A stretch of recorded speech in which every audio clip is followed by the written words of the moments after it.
ನಮಸ್ಕಾರ ಗುರು. Extra innings Kannada YouTube ಚಾನಲ್ಗೆ ಸ್ವಾಗತ ಸುಸ್ವಾಗತ.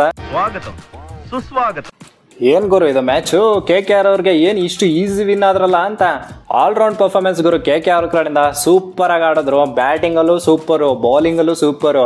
ವರುಣ್ ಚಕ್ರವರ್ತಿ ಅಣ್ಣ ಸೂಪರ್ ಆಗಿ ಬೌಲಿಂಗ್ ಮಾಡಿದ್ರು. ಈ ಕಡೆ ಸಾಲ್ಟ್ ಅಣ್ಣ ಇವತ್ತು ಮಾತ್ರ ಟೂ ಮಚ್ ಸಾಲ್ಟಿ ಅಂತಾನೆ ಹೇಳ್ಬೋದು. ಅಂದ್ರೆ ಓಪನಿಂಗ್ ಪೇರೆ ಸಖತ್ತಾಗಿ ಹೊಡ್ಕೊಟ್ರು. ಅದಕ್ಕಾಗಿ 154 ಟಾರ್ಗೆಟ್ ಇತ್ತು ಇವ್ರಿಗೆ. ಈಸಿ ವಿನ್ ಆಗ್ತಿದ್ರು, ಆರಾಮಾಗಿ ವಿನ್ ಆಗ್ಬಿಟ್ರು ಗುರು. ಈ ಥರ KKR ಅವರು ವಿನ್ ಆದರೆ ನಮಗೆ ಒಂದು ಖುಷಿ. ಯಾಕೆ ಅಂತಂದರೆ ಟೇಬಲ್ ಟಾಪರ್ಸ್ ಅವರು ಗೆದ್ರೆ ನಮಗೆ ಖುಷಿ ಆಗ್ತಾ ಹೋಗುತ್ತೆ. ಆ ಕಡೆ ನೋಡಿದ್ರೆ DC ಅವ್ರ ಕಡೆ ನೋಡಿದ್ರೆ ಅಕ್ಷರ್ ಪಟೇಲ್ ಅಣ್ಣ ಕ್ರೇಜಿಯಾಗಿ ಬೌಲಿಂಗ್ ಮಾಡಿದ್ರು. ಕುಲ್ದೀಪ್ ಅಣ್ಣ ಕ್ರೇಜಿಯಾಗಿ ಬ್ಯಾಟಿಂಗ್ ಮಾಡಿದ್ರು. ಏನ್ ಗುರು 35 ರನ್ ನೋಡಿದ್ರು ಕುಲ್ದೀಪ್ ಅಣ್ಣ. ಸಕ್ಕತ್ ಗುರು. ಇಲ್ಲ ಅದಿದ್ರೆ ಇವರು ಇನ್ನೂ 115 116ಕ್ಕೆ ಹೊಗೆ ಹಾಕ್ಸ್ಕೊಂಡಿರೋರು, ಅಂದರೆ ಆಲ್ಔಟ್ ಆಗಿರೋರು. ಬಟ್ ನನ್ನದರ್ಲೆಸ್ ಒಂದು ಚೆನ್ನಾಗಿ ಆಟ ಆಡಿದ್ರು KKR ಅವರು. ಸೂಪರ್ ಆಗಿ ಬ್ಯಾಟಿಂಗ್ ಮಾಡಿದ್ರು, super bowling, super allrounder performance. So KKR obviously ಇವಾಗ ತಲೆ ಎತ್ತಿ ಮೇಲೆ ಟಾಪ್ 2 ಅಲ್ಲಿ ಇದ್ದಾರೆ ಇವಾಗ ಗುರು. ಓವರ್ ಆಲ್ ಆಗಿ ಸಮರಿ ನೋಡೋದಾದ್ರೆ ರಿಷಬ್ ಪಂತ್ ಅವರು ಟಾಸ್ ಗೆಲ್ತಾರೆ, ಗೆದ್ಬಿಟ್ಟು ಬ್ಯಾಟಿಂಗ್ ತಗೋತಾರೆ ಗುರು. ಒಂಚೂರು ಜಾಸ್ತಿ ರನ್ ನೋಡ್ಬಿಟ್ಟು ಡಿಫೆಂಡ್ ಮಾಡೋಣ ಅಂತ ಒಂದು ಮೈಂಡ್ ಸೆಟ್ ಇಟ್ಕೊಂಡು ಹೋಗ್ತಾರೆ. ಸೊ DC ಅವ್ರ ಕಡೆಯಿಂದ ಓಪನಿಂಗ್ ಪೇರ್ ಬರ್ತಾರೆ JFM and Prithvi Shaw. DC ಅವರು ಪೃಥ್ವಿ ಶಾನ ಆಡಿಸ್ತಾರೆ ಗುರು ಇವತ್ತು. ಸೊ ಓಪನಿಂಗ್ ಪೇರ್ ಡಿಫ್ರೆಂಟ್ ಆಗಿ ಆಡ್ತಿದೆ DC ಅವ್ರ ಕಡೆಯಿಂದ ಅಂತಲೇ ಹೇಳ್ಬೋದು. ಸೊ ಓಪನಿಂಗ್ ಪೇರ್ ಅದೇ JFM ಆ್ಯಂಡ್ ಇವ್ರು ಬರ್ತಾರೆ, ಪೃಥ್ವಿ ಶಾ ಬರ್ತಾರೆ. ಬಟ್ ಪೃಥ್ವಿ ಶಾ ಸಾಕಾದಾಗ ಆಡ್ತಾರೆ ಗುರು. ಫಸ್ಟ್ ಓವರು 4, ಅಂದರೆ ಮಿಚೆಲ್ ಸ್ಟಾರ್ಕ್ ಬೌಲಿಂಗಲ್ಲಿ first ball 4, second ball wide, third ball 4, fourth ball 4. ಇನ್ನೇನು ಆಯ್ತಲ್ಲಪ್ಪ, ಇದು ಫುಲ್ ಹೈ ಸ್ಕೋರಿಂಗ್ ಗೇಮ್ ಆಗುತ್ತೆ ಹಂಗೆ ಹಿಂಗೆ ಅಂದ್ಕೊಂಡೆ ನಾನಂತೂ. ನಾಚಿಕೆ ಆಗೋದಿಲ್ಲ ಈ ಥರ ಮಾತಾಡೋದಕ್ಕೆ, ರಬೀಶ್. ಬಟ್ ಸೆಕೆಂಡ್ ಓವರಲ್ಲಿ ವೈಭವ್ ಅವರ ಬಂದ್ಬಿಟ್ಟು ಪೃಥ್ವಿ ಶಾನ ಔಟ್ ಮಾಡ್ತಾರೆ ಗುರು. ಅದು ಚೆನ್ನಾಗಿತ್ತು ಬಾಲು. ಅದಾದಮೇಲೆ ಥರ್ಡ್ ಓವರಲ್ಲಿ JFM ಒಂದು 6 1 4 ಹೊಡಿತಾರೆ ಇವ್ರಿಗೆ, ಮಿಚೆಲ್ ಸ್ಟಾರ್ಕ್ಗೆ.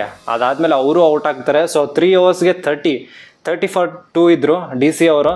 ಅದಾದಮೇಲೆ ಮತ್ತೆ ವೈಭವ್ ಅವರ 4th ಓವರ್ ಹಾಕಕ್ಕೆ ಬರ್ತಾರೆ. ಸೊ ಆ ಓವರಲ್ಲಿ ಶೈ ಹೋಪ್ಗೆ ಒಂದು ಬಾಲ್ ಮಾಡ್ತಾರೆ ಗುರು. ಸೈಕ್ ಬಾಲ್ ಗುರು, ಎಕ್ಸ್ಟ್ರಾರ್ಡಿನರಿ. ಲಿಟ್ರಲಿ ಆ ಬಾಲ್ ಸೈಕ್ ಬೌಲಿಂಗ್ ಅಂತಾನೆ ಹೇಳ್ಬೋದು ಇವ್ರ ಕಡೆಯಿಂದ. ವೈಭವ್ ಅವ್ರಿಗೆ ಏನು ಕ್ರೇಜಿ ಬಾಲ್ ಗುರು ಅದು. ಬೋಲ್ಡ್ ಆಗ್ತಾರೆ ಶೈ ಹೋಪು, ಲಿಟ್ರಲಿ ನೀಟಾಗಿ ಡಿಫೆಂಡ್ ಮಾಡಕ್ಕೆ ಹೋಗ್ತಾರೆ, ಬಟ್ ಆಗಲ್ಲ, ಬೋಲ್ಡೇ ಆಗಿಬಿಡ್ತಾರೆ ಗುರು. ಅದೊಂದು ಕ್ರೇಜಿ ಬೌಲಿಂಗ್ ಅಂತಾನೆ ಹೇಳ್ಬೋದು ವೈಭವ್ ಅವರ ಕಡೆಯಿಂದ. ಕ್ಲಾಪ್ಸ್ ಹೊಡ್ರಿ, ಸುಮ್ಮನೆ ಕೂತಿರಲ್ಲ. ಬಟ್ ಆದರೂ ಇಂಟೆಂಟ್ ಕ್ಲಿಯರ್ ಆಗೈತು DC ಅವ್ರ ಕಡೆಯಿಂದ. ಸೊ ಅದಕ್ಕೋಸ್ಕರ 6 ಓವರ್ಸ್ಗೆ 67 for 3 ಇರ್ತಾರೆ ಗುರು ಇವರು DC ಅವರು. ಪವರ್ ಪ್ಲೇಯಲ್ಲಿ ಕ್ರೇಜಿ ರನ್ಸೇ ಬಂತು DC ಅವ್ರಿಗೆ ಗುರು. ಯಾವಾಗ ಪವರ್ ಪ್ಲೇ ಮುಗಿಯುತ್ತೆ ಆವಾಗ ಹರ್ಷಿತ್ ರಾಣಾನ ತರ್ತಾರೆ KKR ಅವರು, ಮತ್ತೆ ಇಂಟ್ರೊಡ್ಯೂಸ್ ಮಾಡ್ತಾರೆ. ಸೊ ಹರ್ಷಿತ್ ರಾಣಾ ಅಣ್ಣ ಮಾತ್ರ ಕ್ರೇಜಿ ಬೌಲಿಂಗ್ ಮಾಡಿಬಿಟ್ಟು ಇವರು ಅಭಿಷೇಕ್ ಪೊರೆಲ್ನ ಔಟ್ ಮಾಡ್ತಾರೆ ಗುರು. ಅದು ನೀಟಾಗಿ ಹಿಂಗೆ ಹೊಡೆಯೋಕೆ ಹೋಗ್ತಾರೆ ಅಭಿಷೇಕ್ ಪೊರೆಲ್. ಸೊ ಆವಾಗ ಹರ್ಷಿತ್ ರಾಣಾ ಬೋಲ್ಡ್ ಮಾಡಿಬಿಟ್ಟು ಔಟ್ ಮಾಡ್ತಾರೆ. ಅದಾದಮೇಲೆ ಅಕ್ಷರ್ ಪಟೇಲ್ ಬರ್ತಾರೆ ಗುರು. ಸೊ ರಿಷಬ್ ಪಂತ್ ಆ್ಯಂಡ್ ಅಕ್ಷರ್ ಪಟೇಲ್ ಇಬ್ಬರದು ಜುಗಲ್ಬಂದಿ ಚೆನ್ನಾಗಿ ನಡೀತಾ ಇರುತ್ತೆ. ಬಟ್ ಯಾವಾಗ KKR ಅವರು ವರುಣ್ ಚಕ್ರವರ್ತಿ ಅಣ್ಣನ ಇಂಟ್ರೊಡ್ಯೂಸ್ ಮಾಡಿದ್ರು ಅಣ್ಣ ವರುಣನ್ನ ಈ ನಮ್ಮ ಡಿ-ಬಾಸ್ ಮಾಡಿದ್ರಲ್ಲ ಮೂವಿ ಚಕ್ರವರ್ತಿ ಅಂತ, ಆ ಥರನೇ ಫುಲ್ ನೆಕ್ಸ್ಟ್ ಲೆವೆಲ್ ಚಕ್ರವರ್ತಿ ಥರನೇ ಬೌಲಿಂಗ್ ಮಾಡಿದ್ರು ಗುರು. ಯಾಕೆ ಅಂದರೆ 4 ಓವರ್ ಹಾಕ್ಬಿಟ್ಟು 16 ರನ್ 3 ವಿಕೆಟು. ಯಾವ 3 ವಿಕೆಟು ಅಂತಂದರೆ ರಿಷಬ್ ಪಂತು, ಅದಾದಮೇಲೆ ಟ್ರಿಸ್ಟನ್ ಸ್ಟಬ್ಸು, ಅದಾದಮೇಲೆ ಕುಶಾಗ್ರ ಅಂತ. ಸೊ 3 ಜನನ ಔಟ್ ಮಾಡ್ತಾರೆ ಗುರು ವರುಣ್ ಚಕ್ರವರ್ತಿ. ಹ್ಯಾಟ್ಸ್ ಆಫ್ ಗುರು ವರುಣ್ ಚಕ್ರವರ್ತಿ ಅಣ್ಣಂಗೆ. ಸೂಪರ್ ಆಗಿ ಬೌಲಿಂಗ್ ಮಾಡಿದ್ರು ಯಾರು ಮಾಡಕ್ ಸಾಧ್ಯ ಆಗಲ್ಲ ಗುರು. 93 for 4 ಇರ್ತಾರೆ. ಬಟ್ ಸಡನ್ ಆಗಿ 111 ಯಪ್ಪ ನೆಕ್ಸ್ಟ್ ಲೆವೆಲ್ ಬೌಲಿಂಗ್ ಅಂತಲೇ ಹೇಳ್ಬೋದು. ಈ ಕಡೆ ಸುನಿಲ್ ನಾರಾಯಣ್ ಅಣ್ಣ ಅಕ್ಷರ್ ಪಟೇಲ್ನ ಕ್ರೇಜಿಯಾಗಿ ಔಟ್ ಮಾಡ್ತಾರೆ ಗುರು. ಸೊ ಸುನಿಲ್ ನಾರಾಯಣ್ ಅಣ್ಣ ಒಂಥರ ಅವರು ಅಣ್ಣ ಬಂದರು, ಅಣ್ಣ ಅವ್ರು ನೀಟಾಗಿ ಕೆಲಸ ಮಾಡಿದ್ರು, ಅಣ್ಣ ಹೋಗ್ಬಿಟ್ರು. ಆ ಥರ ನೀಟಾಗಿ ಕೆಲಸ ಮಾಡಿಬಿಟ್ಟು ಕೊಟ್ಬಿಡ್ತಾರೆ KKR ಅವ್ರಿಗೆ. 4 ಓವರ್ 24 ರನ್ 1 ವಿಕೆಟು. ಸೊ ನೀಟಾಗಿ ಬೌಲಿಂಗ್ ಮಾಡ್ತಾರೆ ಸುನಿಲ್ ನಾರಾಯಣ್ ಅಣ್ಣ. ಹಂಗೆ ಬ್ಯಾಟಿಂಗ್ ಮಾತ್ರ ನೀಟಾಗಿ ಮಾಡಲ್ಲ, ರಾಪ ಅಂತ ಹಂಗು ಹಿಂಗು ಹೊಡಿತಾರೆ. ಬಟ್ ಬೌಲಿಂಗ್ ಮಾತ್ರ ಸೂಪರ್ ಆಗಿ ಮಾಡಿದ್ರು. ಹೌದು ಮಹಾಪ್ರಭು, ಸಾಮಾನ್ಯ ಮಾನವನಿಂದ ಇದೆಲ್ಲ ಸಾಧ್ಯವೇ? ಸೊ 111ಕ್ಕೆ 8 ವಿಕೆಟ್ ಹೋಗಿತ್ತು ಗುರು. 153ವರೆಗೂ ಹೆಂಗ್ ಬಂದ್ರು ಅಂತಂದ್ರೆ ಕುಲ್ದೀಪ್ ಅಣ್ಣ ಸೂಪರ್ ಬ್ಯಾಟಿಂಗ್ ಗುರು. ಕುಲ್ದೀಪ್ ಅಣ್ಣ ಅವ್ರ ಕಡೆಯಿಂದ ಯಾಕಂದ್ರೆ 35 ರನ್ ಅವರೇ ಹೈಯೆಸ್ಟ್ ಸ್ಕೋರು ಗುರು. ಏನು ಹೇಳ್ತೀರಾ DC ಅವ್ರ ಕಡೆ ಅವ್ರ ಬ್ಯಾಟ್ಸ್ಮನ್ಗಿಂತ ನಮ್ಮ ಕುಲ್ದೀಪ್ ಅಣ್ಣನೇ ಕ್ರೇಜಿಯಾಗಿ ಬ್ಯಾಟಿಂಗ್ ಮಾಡಿದ್ರು ಅಂತ 35 ರನ್. ಆ ಕಡೆ ಈ ಕಡೆ ಹೊಡೆದ್ರು ನೀಟಾಗಿ ಹೊಡೆದ್ರು. ಗುರು ಯಾವಾಗ 111 8 ವಿಕೆಟ್ ಹೋಗಿರುತ್ತೆ DC ಅವರು ಒಂದು ಬ್ಯಾಟಿಂಗ್ ಅಲ್ಲಿ, ಆವಾಗ ಇವರು 15ನೇ ಓವರ್ ಏನೋ 16ನೇ ಓವರ್ ಇವ್ರು ಮಿಚೆಲ್ ಸ್ಟಾರ್ಕ್ ಬೌಲಿಂಗ್ ಮಾಡಕ್ ಬರ್ತಾರೆ. ಆ ಓವರಲ್ಲೇ ಗುರು ಇವರು ನಮ್ಮ ಕುಲ್ದೀಪ್ ಅಣ್ಣ ಒಂದು 6 1 4, ಅವರು ಮಿಚೆಲ್ ಸ್ಟಾರ್ಕ್ ಅಣ್ಣ ಒಂದು ವೈಡಾಗಿ 4 ಹೋಗುತ್ತೆ. ಏನು ಅಣ್ಣ ಇವ್ರು ಮಿಚೆಲ್ ಸ್ಟಾರ್ಕ್ ಅವ್ರಂತೂ ನಡೀತಾ ಇಲ್ಲ ಗುರು. ಈ IPL ಸೀಸನಲ್ಲಿ 25 ಕೋಟಿ ತೊಗೊಂಡವ್ರೆ. ಪ್ರಿಸೈಸ್ ಆಗಿ ಹೇಳ್ಬೇಕು ಅಂದರೆ 24.75 ಕೋಟಿ ತೊಗೊಂಡವ್ರೆ.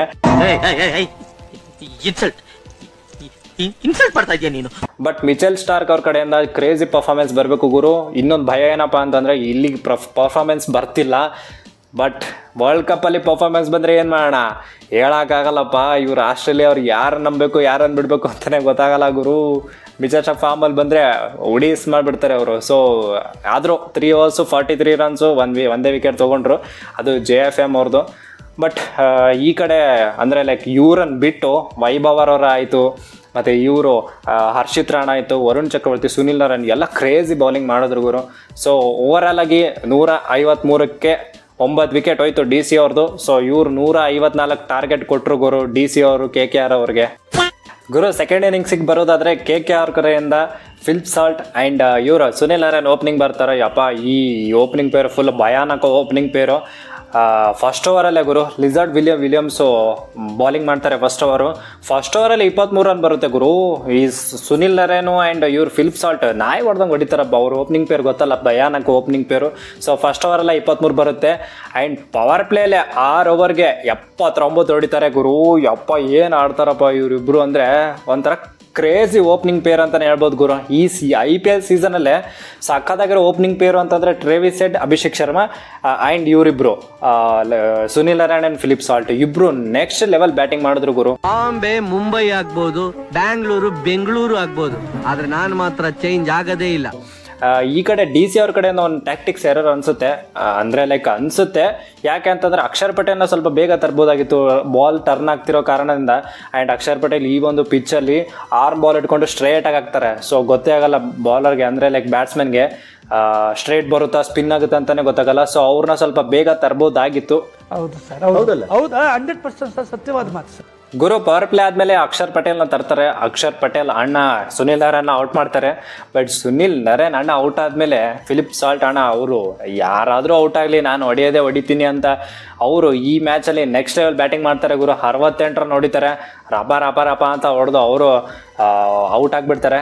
ಇವ್ರಿಗೆ ಅಕ್ಷರ್ ಪಟೇಲ್ಗೆ ಏನು ಬಾಲ್ ಗುರು ಅದು ಅಕ್ಷರ್ ಪಟೇಲ್ ಅಣ್ಣಂದು ಫುಲ್ ಆರ್ಮ್ ಬಾಲು ಒಂಥರ ಸ್ಟ್ರೇಟಾಗಿ ಬಂದು ಗೊತ್ತೇ ಆಗಲಿಲ್ಲ ಫಿಲಿಪ್ ಸಾಲ್ಟ್ ಅವ್ರಿಗೆ.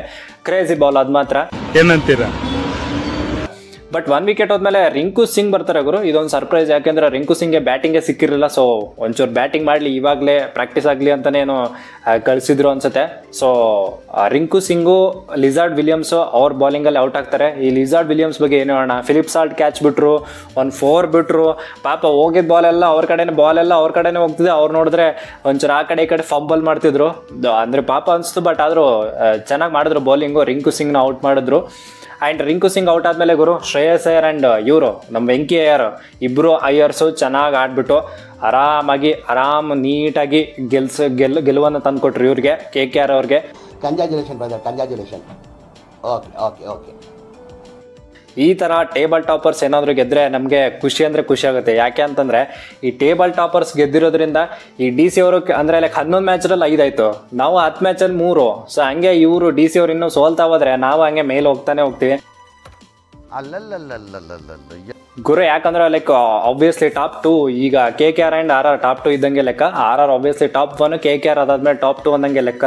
ಸೊ ಇವರಿಬ್ಬರು ಟಾಪ್ 2 ಇವರೆಲ್ಲ ಗೆಲ್ಕೋತಾ ಹೋದರೆ ನಮ್ಗೆ ಈಸಿ ಆಗುತ್ತೆ. RCB ಅವರು 4 ಮ್ಯಾಚ್ ನಾವು ಎನಿವೇಸ್ ಗೆಲ್ಲೇಬೇಕು. ಬಟ್ ಅದ್ರ ಜೊತೆ ಒಂದು 14 ಪಾಯಿಂಟ್ ಸಿಕ್ತು ಅಂದರೆ ಕಾಂಪೀಟ್ ಮಾಡ್ಬೋದು. ಆಮೇಲೆ ನೋಡೋಣ ಏನಾಗುತ್ತೆ ಅಂತ. ಇಂಥ ಕಠಿಣ ಪ್ರಸಂಗನ ನನ್ನ ಜೀವಮಾನದಲ್ಲೂ ನೋಡಿದ್ದಿಲ್ಲ. ನೆನೆಸ್ಕೊಂಡ್ರೇನೆ ಮೈಯೆಲ್ಲ ನಡುಗುತ್ತೆ ಗುರು. KKRಗಂತೂ ಪಾಸಿಟಿವ್ ಮ್ಯಾಚ್ ಅಂತಲೇ ಹೇಳ್ಬೋದು. 9ರಲ್ಲಿ 6 ಗೆದ್ರು ಇವಾಗ. ಸೊ ಒಂದು next level batting and bowling, ಒಂದು ಆಲ್ರೌಂಡರ್ ಪರ್ಫಾರ್ಮೆನ್ಸ್ ಅಂತಲೇ ಹೇಳ್ಬೋದು ಗುರು KKRಗೆ. ಗುರು ಇದಾಗಿತ್ತು ಇವತ್ತಿನ ವಿಡಿಯೋ. ಸೊ ನಿಮಗೆ ಈ ವಿಡಿಯೋ ಇಷ್ಟ ಆದರೆ ಪ್ಲೀಸ್ ಲೈಕ್ ಮಾಡಿರಿ, ಶೇರ್ ಮಾಡಿರಿ, ಕಮೆಂಟ್ ಮಾಡಿರಿ ಆ್ಯಂಡ್ ಸಬ್ಸ್ಕ್ರೈಬ್ ಅಂತೂ ಮಾಡಲೇಬೇಕು. ಇದು ನಮ್ಮ ಕಳಕಳಿಯ ಬೇಡಿಕೆ. ನಾನು ನಿಮ್ಮನ್ನ ಕೇಳ್ಕೊತಾ ಇದ್ದೀನಿ, ಡಿಮ್ಯಾಂಡ್ ಅಲ್ಲ, ಬೇಡಿಕೆ. That's it for the day. Bye. Jai Hind, Jai Karnataka. ಮತ್ತೆ ಭೇಟಿಯಾಗೋಣ. ನಮಸ್ಕಾರ.